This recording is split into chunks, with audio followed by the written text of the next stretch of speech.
our model is simply that of the Good Samaritan. You know, we meet someone when they're in their vulnerable and sometimes traumatic situation, and we want to provide them with those basic resources, providing them shelter, providing them, you know, care, and helping them get some healing and get back on their feet.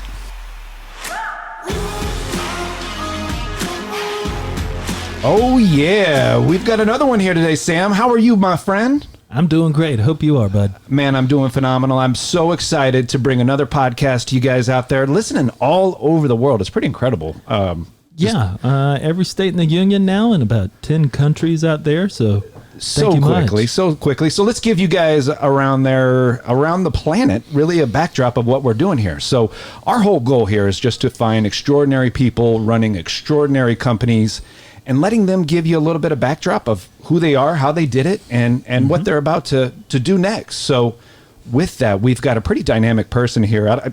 Do you want to kick it? Why don't you kick it off? Yeah, this is a absolutely. Great So to that point, these are not paid commercials. We don't pay anyone to be on here. These are people we either already know or just seek out through cold calls. We drop in or the network, all that stuff. So if you are a successful entrepreneur out there, watch out. Watch out, we're coming. But who do we got? We have Mark Blackwell here today. He is the founder of Justice Ministries based here in Charlotte, North Carolina.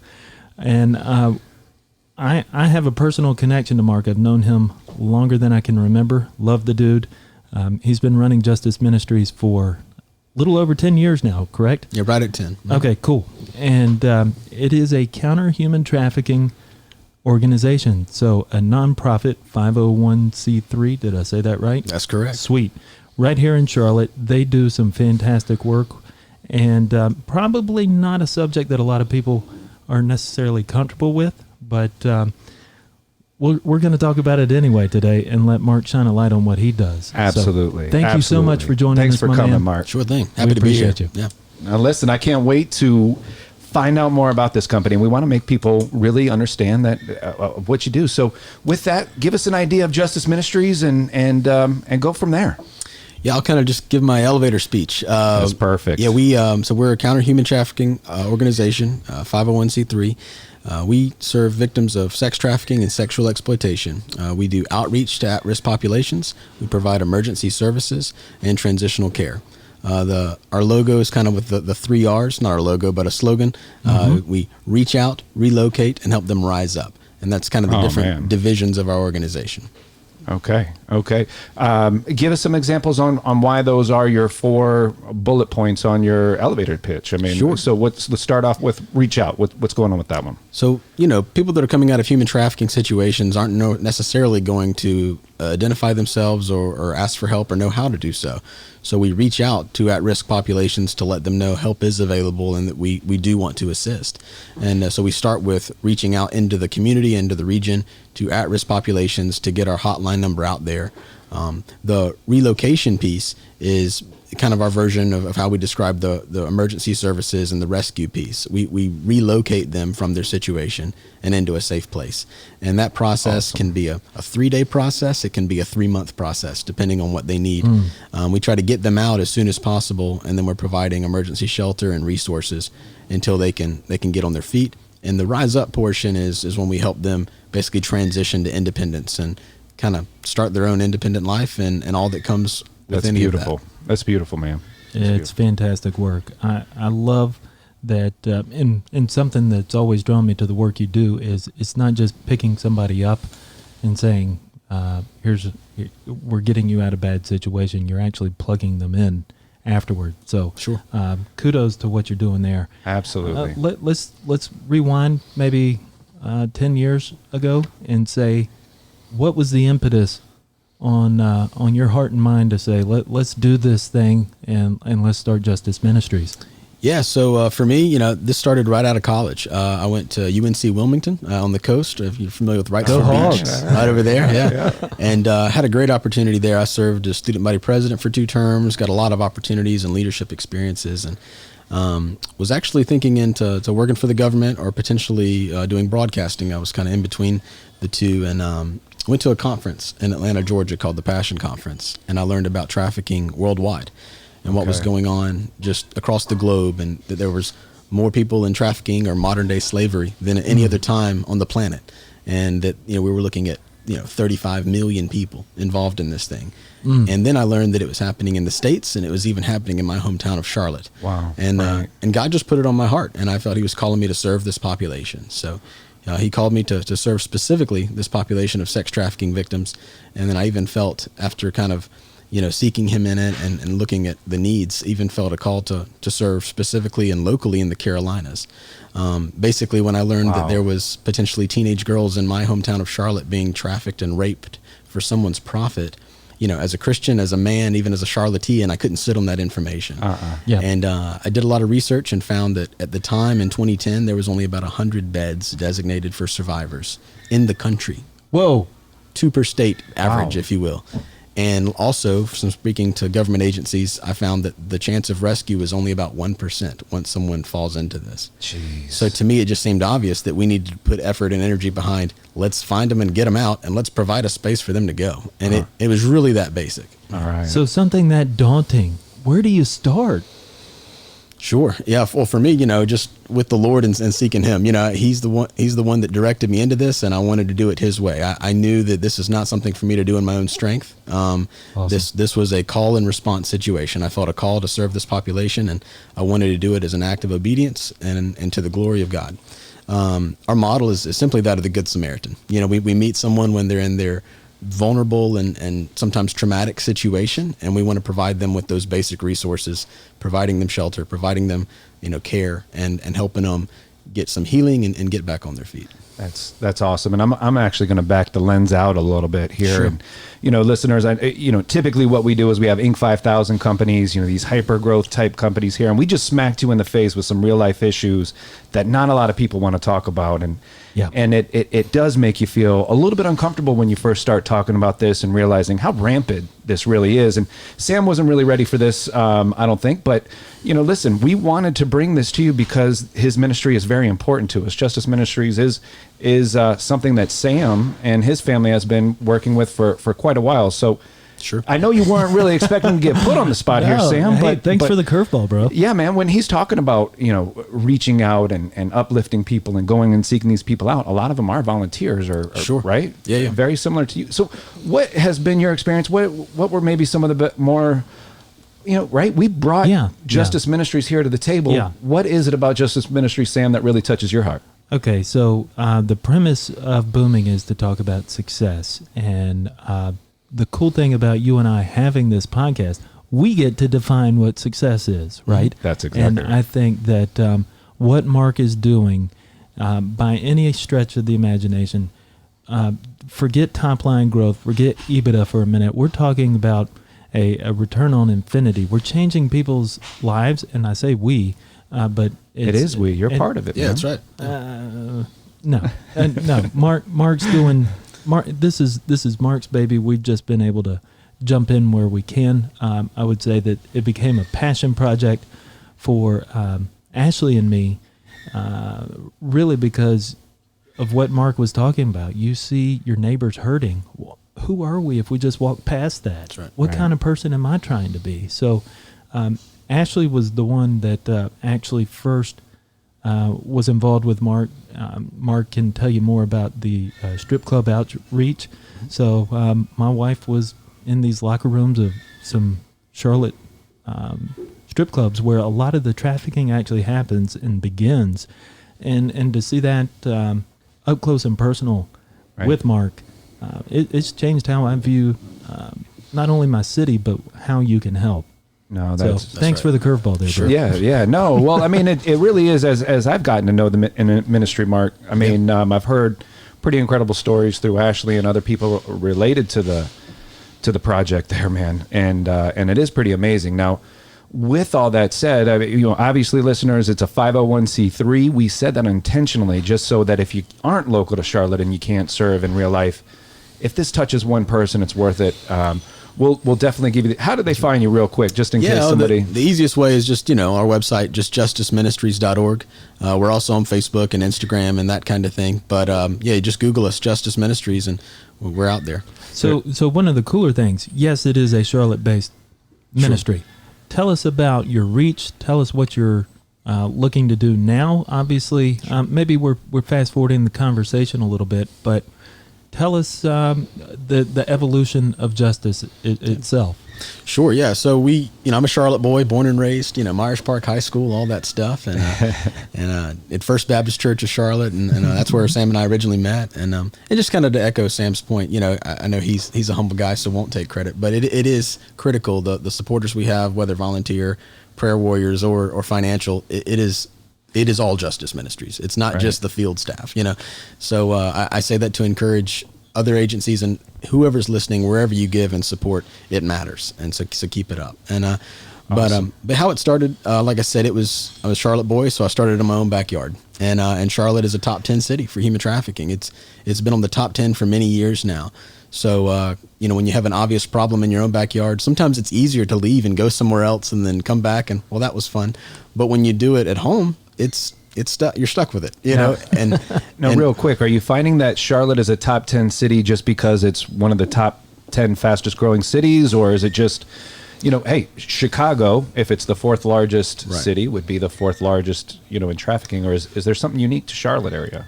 No, the big ticket correlation is hosting large events of people and transportation hubs, which Charlotte definitely checks both those boxes. Right. And so it's not that Charlotte specifically is creating some opportunity. In fact, I would say there's a lot of really good things in Charlotte combating this issue.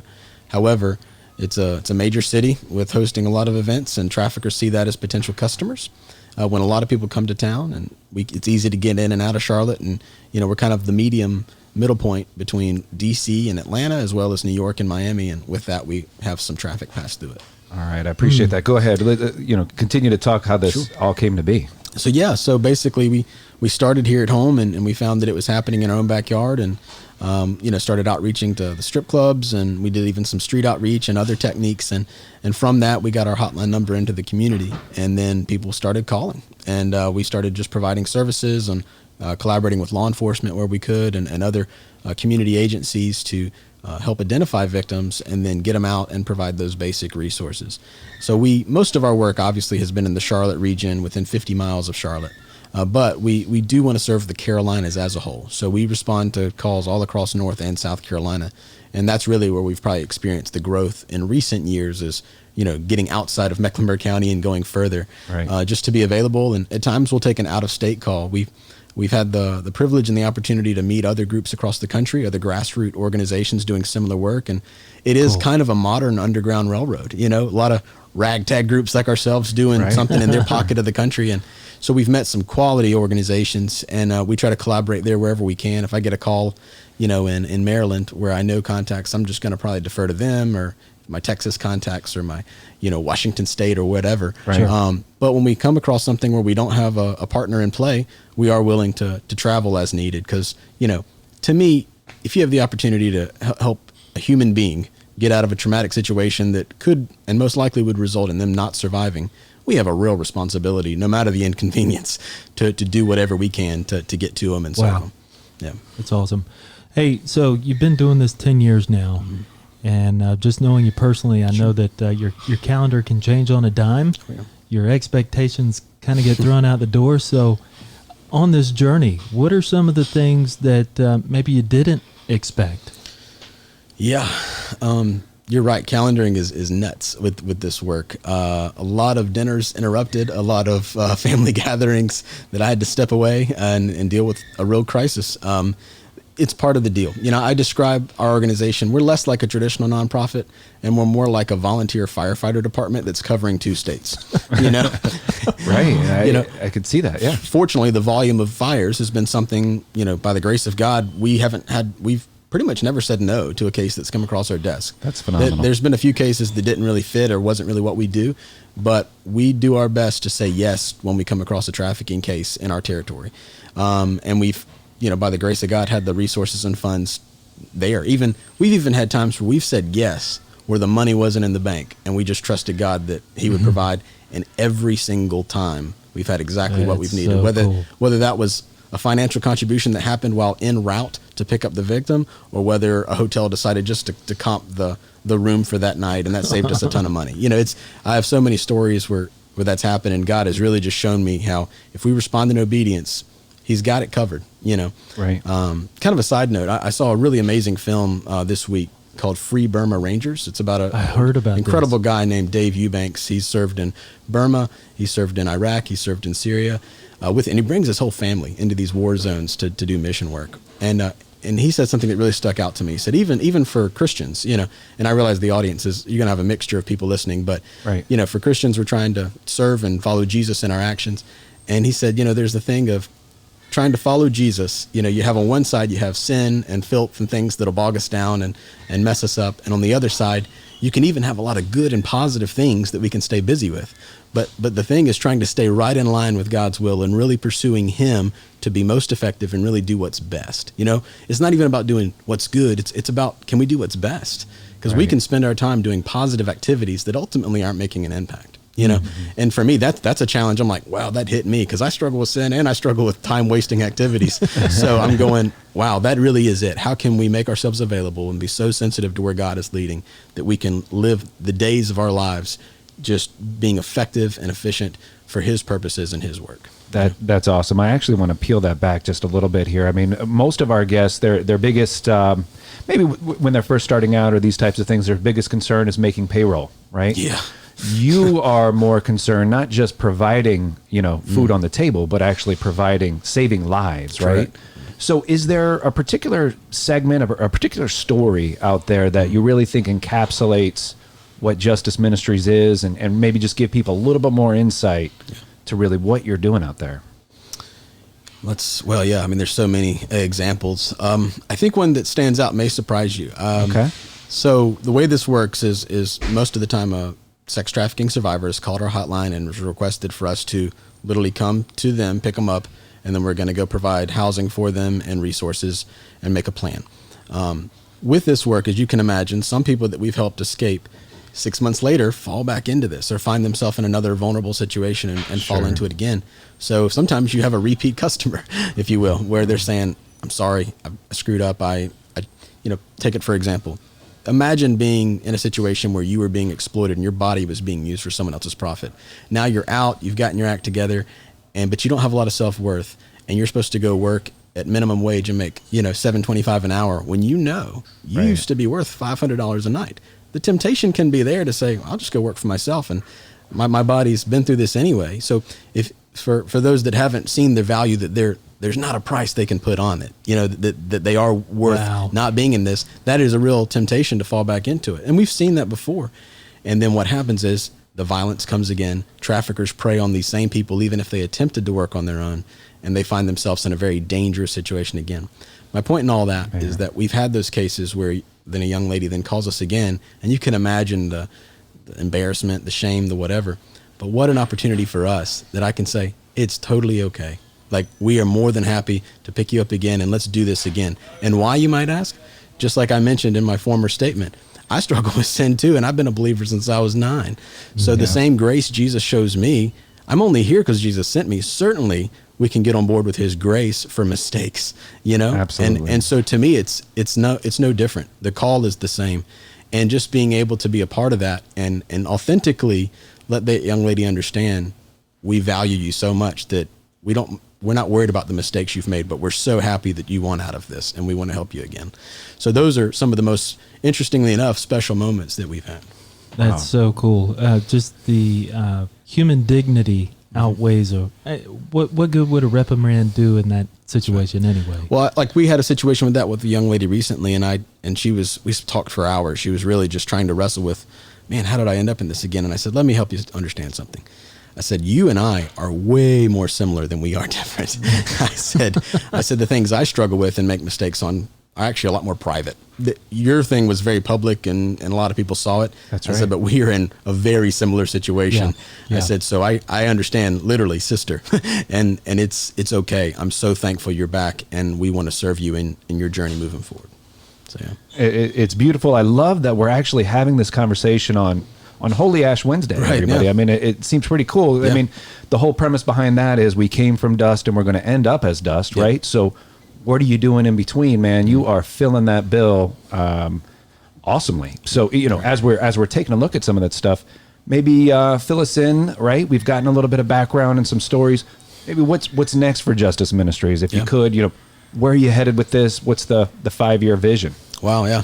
So I get the 5-year plan a lot, and my short answer is, my ultimate goal is to work myself out of a job where I'm no longer needed.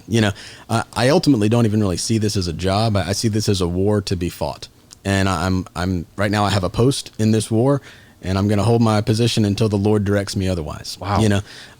So it's less about building Justice Ministries or a brand or any of that. The only brand I really care about is, making famous the name Jesus. And, and I work with my other partners. I'm like, if we can get behind the brand Jesus, then we're on the same page, Sweet. but yeah, for me, it's not so much that. Now, I also know that this is a massive issue, and it's probably going to be here for a little while, unfortunately.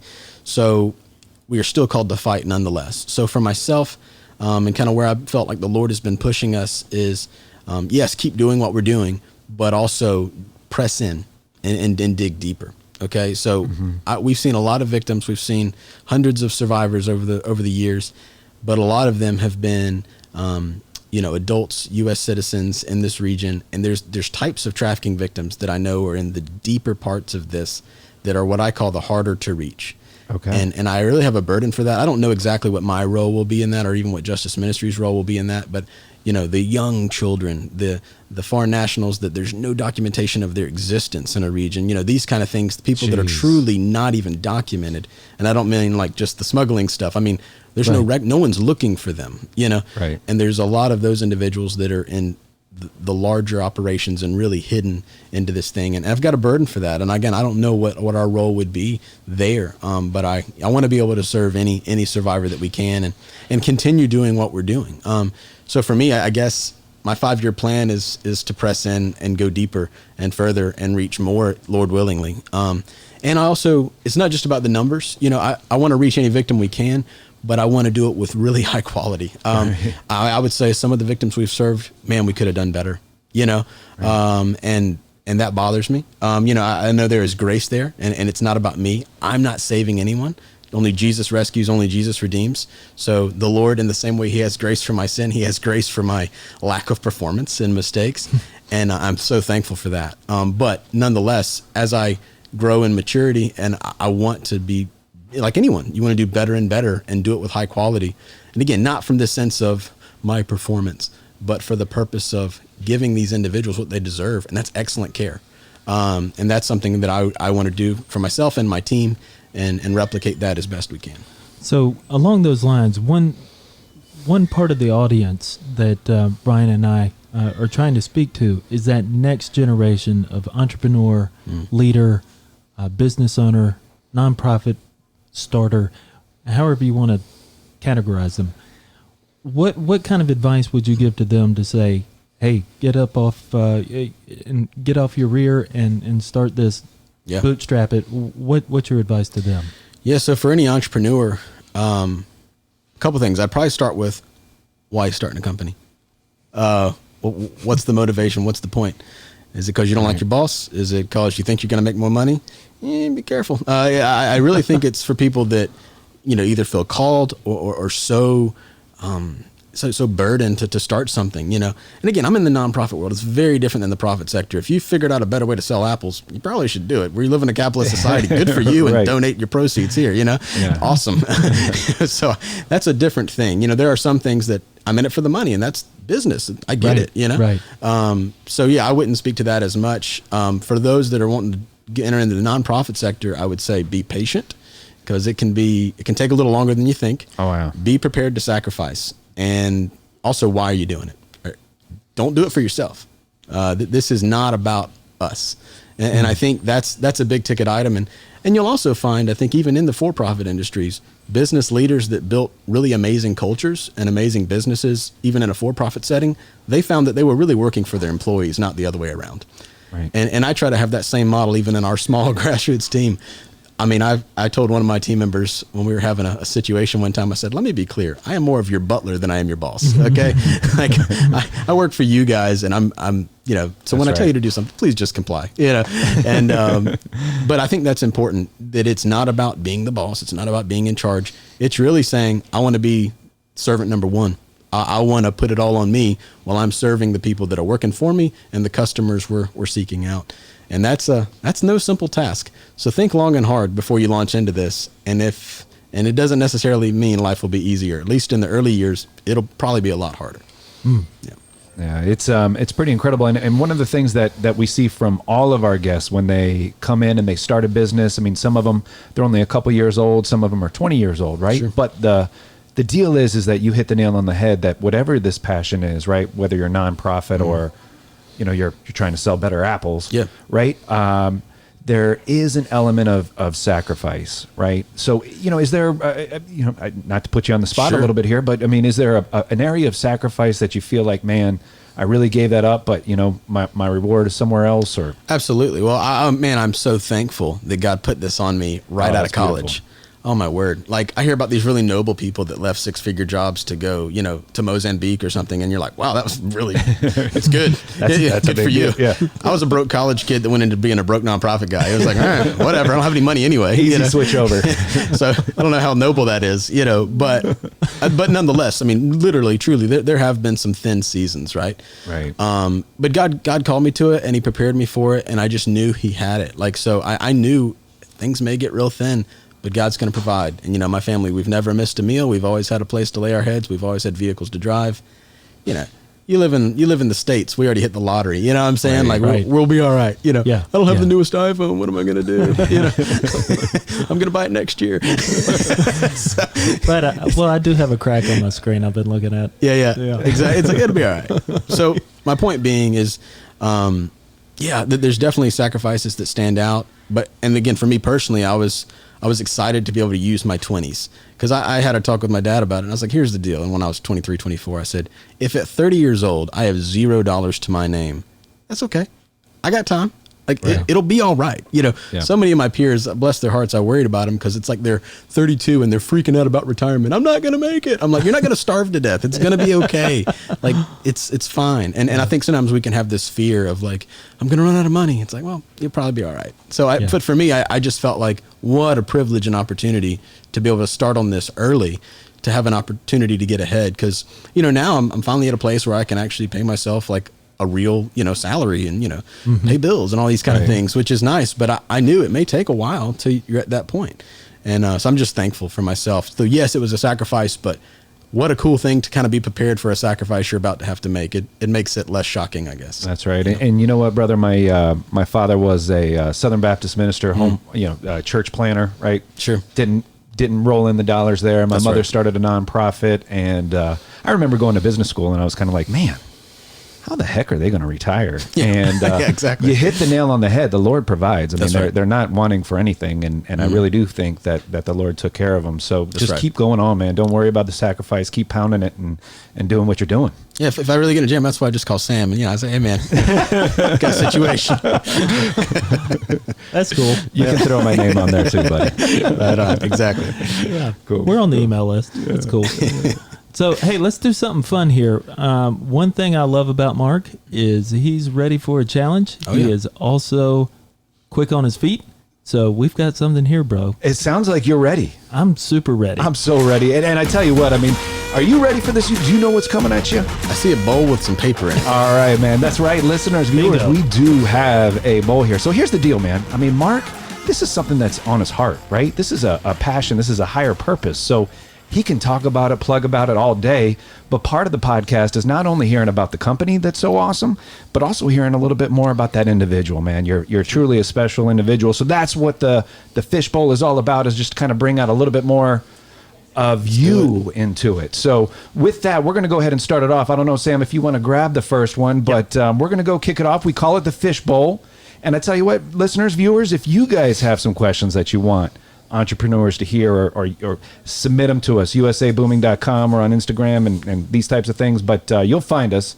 But Sam, what you got? Yeah, and before I ask this, let's give a big shout out to for allowing us to be here today. Absolutely. So I love talking about human trafficking, or the counter human trafficking in a building with no windows. That's right. So, I think I may have to have some meetings here just to mess with people. Like, what am I signing up for? no, this place is great. They're No, very accommodative. By the way, you guys, it's a great little quiet, kind of a little private club type establishment here in Charlotte. If you hear some stuff going on in the background, that's really just them getting ready. They allowed us to come in here free Before of charge they and were really, open. you know, put Mark on the spotlight. So Yeah, absolutely. So Kudos to those guys. Thanks. yeah. So the first question out of the bowl. I know you're a guy that's had a number of cars out there. So Oh, do you yes. have a favorite car, or maybe a favorite dream car too? But what's your favorite car that you've had? Definitely a Mustang. Probably got to go red. Probably got to go convertible. Probably in the late 60s. All right. I was wondering which year. It's what I would target. I had a 96 red Mustang for a while, and man, that thing was sweet. Had eventually the repairs outweighed the expenses, you know. But I've always loved the late 60 models of really many cars, but especially That's right. the Mustangs. So if I was just going to pick one out, that'd probably be it. That's Sweet. awesome. That's awesome. That's a good answer, dude. My dad was a big car guy, and we're a little bit more of a Chevy family over here, but Understood. we won't hold it past you. My uncle was a racer, or great uncle was a racer. He was a Chevy man. So Was he really? Dirt track racing, you know, the good stuff. Cool. So Cool. Gotta love Dirt that. track. Not everybody knows about that. That might be it's very South Carolina. I was about to say, was he running shine? Hey, let's move on. Next question. all right. I don't All think right. That was a different time, man. Okay, Mark. So I just pulled out another one, and you know, this one's really nice. I enjoy it. So, right, when you're talking about different periods of the day, you're doing different types of things, Sure. from the quiet of the morning to shutting things down at night. Yeah. You know, whether it's business related, personal related, is there a favorite time of day that you have, and if so, you know, Oh, why yeah. is that so special to Mark? Oh, definitely. You know, in the early days, we actually did get a lot of the post 10 p.m. calls, a lot of 1 a.m., 2 a.m., Oh man, I bet. late night calls, and that got interesting. But at the same time, man, it was something worth getting out of bed for, you know. So that was exciting. So I enjoyed it in that right. You know, fortunately, the things have shifted. Lately, calls have been coming in at 4 p.m., 5 p.m., which I'm like, praise God, that's nice. I'm still out and about, you know. And we have a little one now. It's my wife, and we have a little girl, congrats. almost 2. Yeah. So Hey. I enjoy my evenings at home a lot more. It's a very precious thing to me. So I appreciate the lack of late night recent calls. But for me, probably around that 10 p.m. timeline. I'm a late night guy, always have been. I go Right. to bed closer to 1 a.m. on most nights, and so it's kind of my wind down time. But yeah, once I kick my boots off and get to enjoy a little time with my wife, you know, put the kids to bed, that's a special time. Awesome. Like I said, I also enjoy when I get home from work, though, putting about an hour and a half of playtime with the little one. That is sweet. So I wouldn't say one's better. I just enjoy that whole evening process with the family. Absolutely, it's Yeah, super it's so special when cool. they come running to the door and those Oh my types goodness. of things. And Is nothing like it. Yeah. yeah, very cool, very cool. Thank you. Dad's only cool for a finite amount of time. Yeah. Right? So Something like that. Yeah. But mom is still champ. I mean, you are a Oh, yeah. second-rate citizen. Let's be clear. Oh, yeah. If it's a choice, I'll take mommy. I understand. I would too, right? Yeah, well, She's way better beard's- looking than I am, Yeah, so. that beard's pretty thick, man. It's intimidating, even That's for your right. daughter, I bet. That's right. All right, next one. I have a feeling I know the answer to this one. Who would you want to be stranded on a deserted island with? You know, I'd have to say my wife for sure. I mean, that'd be quite an obvious question. Yeah. So yeah, easy enough. We might have to fire that one from the fishbowl. It's like my wife. Yeah, good. It's good. I mean, that's a good thing. That's a good thing, right? Yeah. I'd be a little bit worried if you said Sam on that one. Yeah, exactly, exactly. We would have I'll to be- turn the podcast. I'll be making a canoe out of a tree or something. We'll be getting out of there. Yeah, it would be more motivation. That's right. Get back to He civilization. was only on there 2 weeks. What happened? He learned to swim. All right. I'm pulling this one out. And I'm just going to just fire it away. So, let's say I am new to Charlotte, right? And maybe I came in from the West Coast or what have you. I really know nothing about Charlotte. Sure.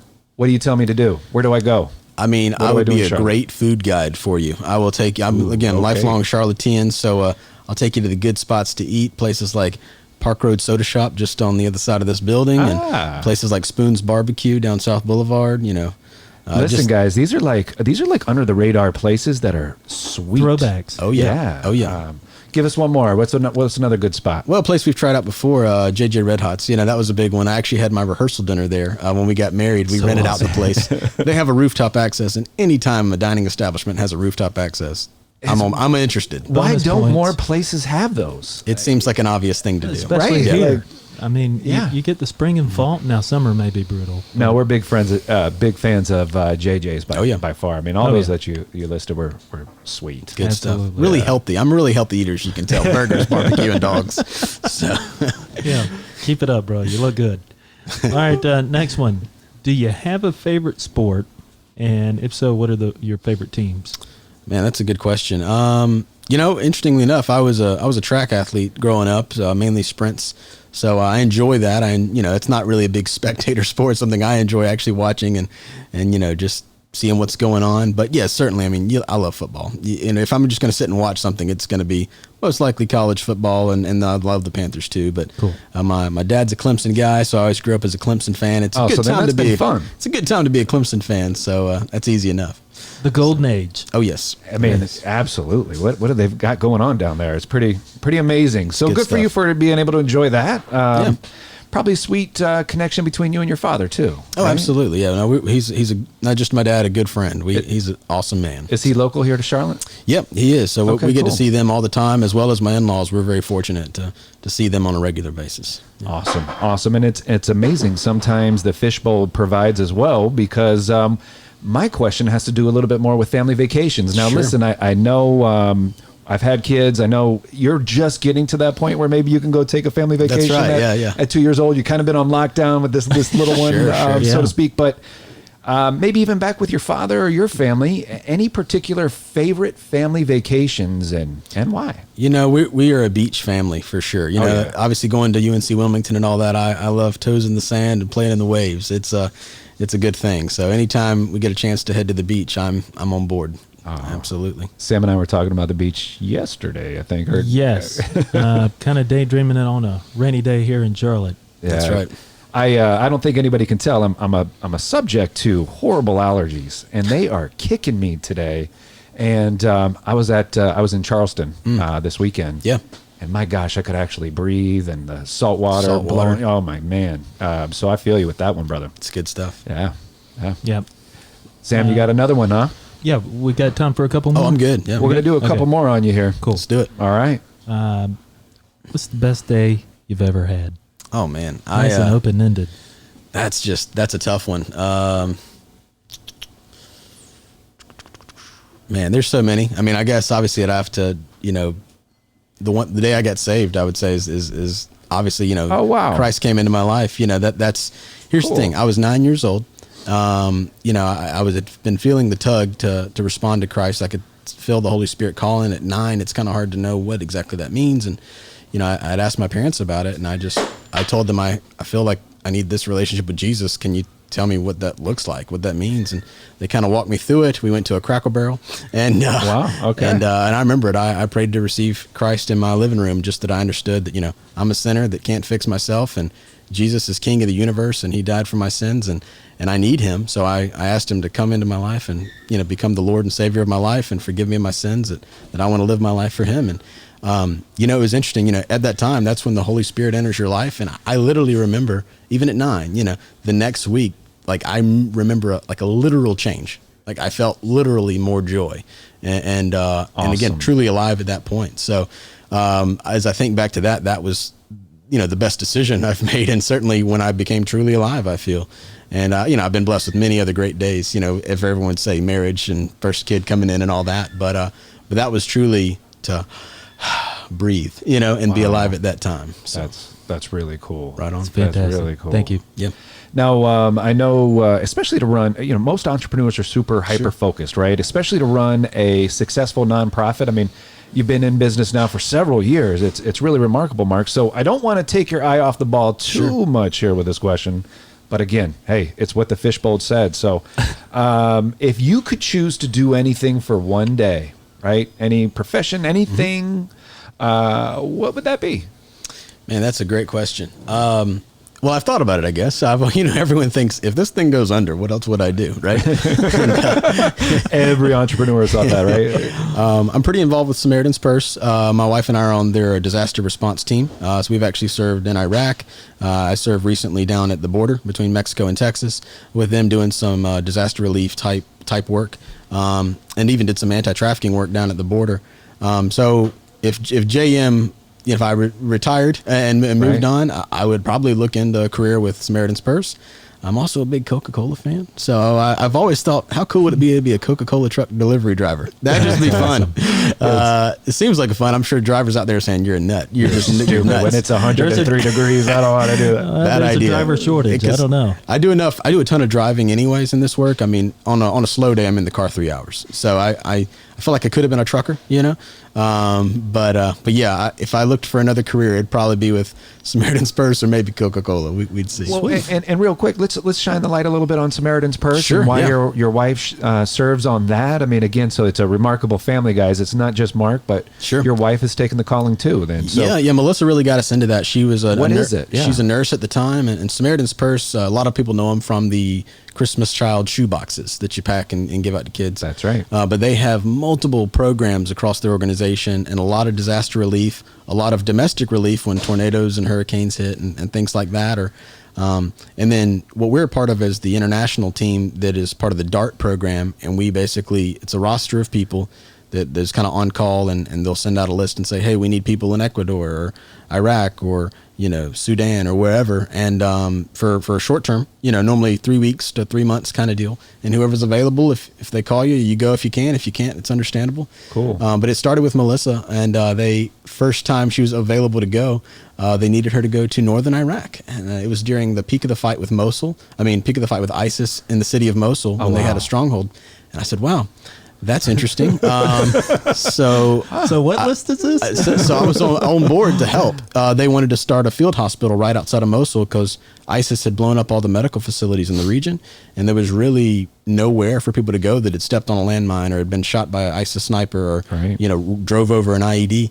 And so they called her, and then I called pretty promptly after. I was like, we're all for it. We'd like to help. How do I get on that plane? I'd like to go too. I blend, if you're just watching the camera, I blend a lot. A little darker skin, long beard. I can pass. In fact, I did. People constantly were speaking to me in Arabic, and I was like, I'm from North Carolina. I don't know what to tell you. But anyways, that was kind of what started it for us. They asked her to come in her medical profession, and I basically said, hey, I'll scrub toilets, I'll take out trash, I'll do anything. And they found a spot for me in logistics. So that's what got us into the DART program. And man, what an awesome privilege and honor to be able to get to these remote places, which SP's facilitating all of that. They're getting you there, and then you're just being able to serve, on site for a few weeks until your time's up. How many people do you know would say, what a privilege to go to a war-torn city? I was actually thinking that. I'm glad you said that, because it just, most people are like, I am not going there, and I will take my pizza delivery and call it a night. Yeah, right on. Yeah. So that's awesome, man. No, it was a beautiful really cool experience that really was life changing for us, and just again, it really is. Anytime, and that's where I would encourage any of us out there. It can seem like such an inconvenience to serve another person in any capacity, but you may be robbing yourself of an opportunity to do what you're supposed to do, and just all the good things that come from that you maybe don't see coming. It's not that we do it for ourselves. I mean, that's not a good attitude to come in, but it is special just to be able to serve your neighbor. Yeah. I mean, we're called to do it. It is our function, right? The Bible's clear that we should love our neighbor as ourselves. So when we see our neighbor in crisis, it's a pretty straightforward response, or it should be. And too often in our society, we've found ourselves so isolated and virtual and, well, it's none of my business. Maybe we need to get away from some of that and actually know who our neighbor is and engage where we can. And it's so cool to be part of this United States of America, where there's so many different ways to serve and reach out all over the planet. Yep. Yes. Really cool to see that you guys are doing that across multiple platforms. Sure and thing. Volunteer. Listen, we'll do two more. I think ... is getting ready to start their evening. Sure So the noise is probably going to pick up a little bit out there. But listeners, again, we're going to have a couple more. And then one more time, reiterate how you can give to this awesome ministry. Is it my turn? I think it's your turn. Okay. Mark, who inspires you? Again, I'm going to sound like a broken record there. So I'll give a couple answers maybe. Obviously, again, Jesus, my goal is to follow him and do what he'd have us do. So trying to be more like him and do as he instructs is that's what I'm here to do. But I'll give another shout out to the guy I mentioned earlier, this guy, Dave Eubanks. If you have the opportunity to see this documentary, which literally just came out Monday and Tuesday of this week, it's called Free Burma Rangers. I mean, this guy, I know we were talking about, we went to a war-torn zone, but we did it for, a month, right? This guy has been on mission for the past 25 years, and he's been in war-torn situations. And what really stood out to me is he literally brought his family. So they live in these places with their kids, like, and they homeschool their kids if they need to, and that's just what they do. But like the boldness and the radical action of that really stood out to me, and that's it inspired me a lot, just to keep going, and wow, what I'm doing is really not that crazy. This is Super what cool. it should look like. Yeah. So I think it would bless anyone that checks it out. YouTube him, Google him, Dave Eubanks, Free Burma Rangers. They already have some videos out there. Definitely a guy worth checking out and supporting as well. Super cool. Super cool. We've got one more, and I kind of dig this one, man. I know that you talked a little bit about your favorite time of the day, and that's when you unwind, when you're not in the shop, but I'm going to maybe dig a little deeper on that one, right? So when you're not at the shop, right? For me, maybe it's, we talked about getting out on the beach. Maybe it's doing a deep sea fishing trip or something that really I enjoy doing when I'm not in some downtime. So when you're not at the shop, what would you like to do? What are things that you like to do? Sure. I mean, I'm an eat out guy. So yeah, meeting you guys at restaurants is no big deal. I do love just going out to eat with my family. It seems like a normal thing, right? But I mean, we do it probably more than we should, That's beautiful. But I mean, I just love that quality time around a table with the family just to enjoy. It normally, again, in our distracting world, helps take away the distractions and the screens and everything else. And it provides that time just for real fellowship and discussion. And, sitting around a table is a good thing. Well, come to think of it, I don't think I've seen you in the last 5-10 years without food being on the table. That's true. Well, I try to eat every day. Dude, you look great for somebody that just enjoys eating like that. It's crazy. No, but I mean, metabolism through the roof. Really though, I mean, getting together as a family, it's really easy to turn on the TV and throw on, Mandalorian or whatever the next series is, and but to be able to break bread as a family is really special, and for that to be one of your favorite times or things to do when you're not in the shop, man, it says a lot about you. Yeah, so sharing a meal with loved ones. Really glad we have you on. We all benefit from it. Right on. Absolutely. Hey, Mark, give us a shout out one more time. Your website, LinkedIn, all the other places where we can find you, and any other parting words you'd like to. Right on. Well, again, I want to thank you guys for this time. This has been great. Always love chatting with you fellas, and we've had a productive time. Oh man, we love having you. But everybody can check us out at justiceministries.org, or just Google us, Justice Ministries, and we'll show up. We're on Facebook, we're on Instagram, and then we actually even have a smartphone app. So in your app store, if you just search Justice Ministries, our logo has a little bison or buffalo, so we'll stand out there. Check us out, and do your research. Feel free to shoot us an email or reach out. We certainly need the support. We operate historically about month to month. We bring in roughly 20,000 and spend about 20,000 a month. So we can use the support. And fortunately, we've had some big donors at the end of the year and beginning of the year that got us ahead. So that's been a real blessing. But we are looking for monthly partners, and even if that's $5, $10, $20 a month, it goes a long way. And we really appreciate the support. That's awesome, Mark. That's awesome. I really do appreciate the time. And listen, viewers, listeners, listen, if you guys, give to this ministry. It's awesome. We wouldn't have them on here if it wasn't totally legit and doing some amazing things. Sam is intimately involved with this, and my sister and what have you. I don't know, man. So I don't know if you want to say anything to kick it off and sign off here, but yes, having known Mark and obviously vetted the project myself, it's legit. They've helped literally hundreds and hundreds of people, and you say, how are you helping hundreds of people in a town the size of Charlotte? Sure. The need is there. Right. So Mark's bona fide dude. What you're hearing today is the real Mark, and I'm just glad to know him. Yeah, Thanks for joining us. Awesome. Bro. JusticeMinistries.org. Go check it out. Thanks so much.